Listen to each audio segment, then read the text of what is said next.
Mark your calendars. Tomorrow is Election Day in both Kansas and Missouri. And election leaders want to make sure everyone can safely cast their ballot during this pandemic. It's not the first time an election has been held during uncertain times. Voters dealt with changes, including new polling places for the June election. 41 Action News reporter Sarah PLAKE explains what other differences you can expect for tomorrow.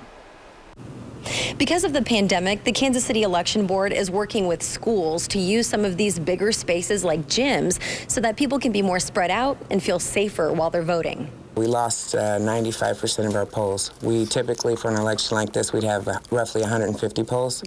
Now we have a lot less than 150. Usually Jackson County voters go to a senior center or a small church to vote, but this year that's not a possibility. That's why we could have so many, because some of our spaces were just as big as my office.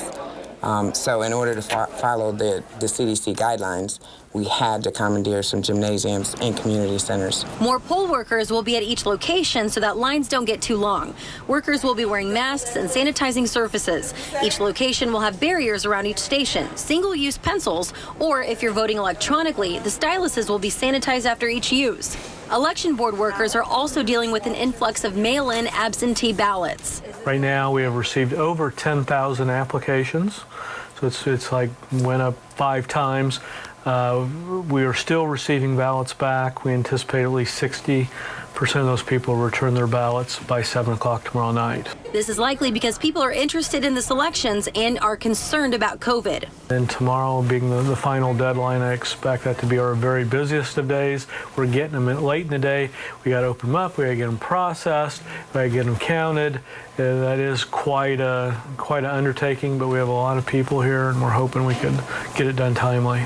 The board expects upwards of 50,000 mail-in or absentee ballots come November and is looking to buy equipment that'll help workers sort it all out.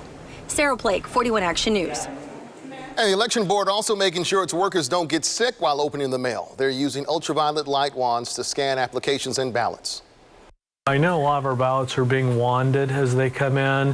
Hopefully that will help to some degree.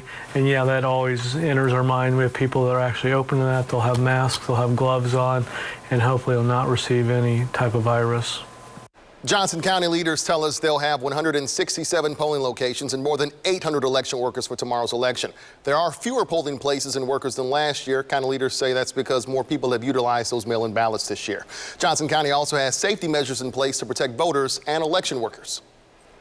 Plexiglass, physical distancing, masks, etc. We will have masks available should somebody want to use them. But a unique thing that we're doing is that a single-use pen or stylus for marking either ballots, if you choose to do a paper ballot or a touch screen, you'll have the choice. But whatever you use, whether it's a stylus or pen, you will take with you and have.